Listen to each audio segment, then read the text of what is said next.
When one empire loses control of gold and trade, another does not wait long to rise. From the foundations of the Ghana Empire, a new power emerged in West Africa, one that would not just match wealth, but multiply it.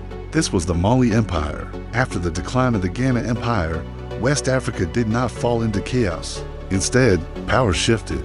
Trade routes moved south. New alliances formed. Smaller kingdoms rose in the region of Mali, Guinea, and surrounding lands.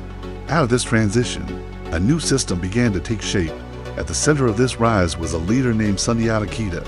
He was not just a ruler, he was a unifier. He brought together fractured man-speaking kingdoms, and in 1235, after the Battle of Kirina, he defeated the Soso king and changed West African history forever. From that moment, the Mali Empire was born. Mali did not rebuild wealth from scratch. It inherited and expanded the trade systems Ghana once controlled. But it did something different. It centralized power more efficiently. Gold became the backbone of the empire. Salt, ivory, and textiles moved across the Sahara at massive scale. Every route, every caravan, every exchange strengthened the empire. Wealth was not random. It was engineered through control of trade and taxation systems.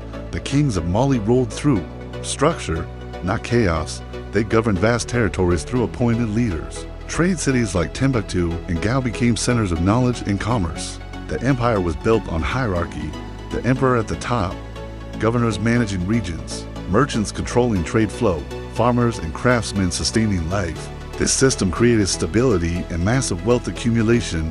Mali was not only about gold. It became a center of learning, trade, and culture.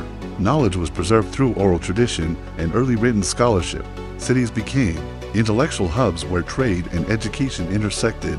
The empire connected West Africa to North Africa and beyond. Mali's wealth was so large it became legendary. Gold flowed through its economy at levels the world had rarely seen. Trade networks stretched across the Sahara Desert into North Africa and the Mediterranean. But wealth alone was not the story. It was the system behind it that sustained power, structure, control, organization. And at its peak, Mali would produce one of the most powerful rulers in history, a king whose wealth would be spoken of across continents, a ruler whose journey would redefine how the world viewed African power. That story begins next.